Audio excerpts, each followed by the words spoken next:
Serbia. It's my first time here and I feel really welcome. I feel like similar to the home place, so it's really nice feeling. Now is the most important thing to prepare as better as I can for in general for the clay court season.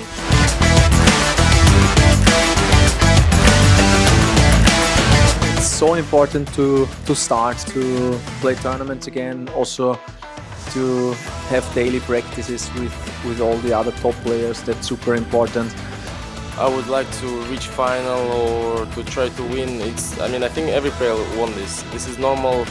That's what we're playing tennis for. Every player coming to play tournament to try to win a tournament. I didn't mention final.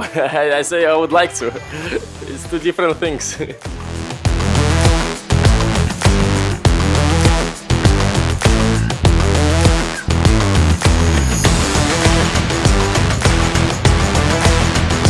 All I want to do is to fight 100% from the first to the last point, and can't wait to play the first match on Tuesday.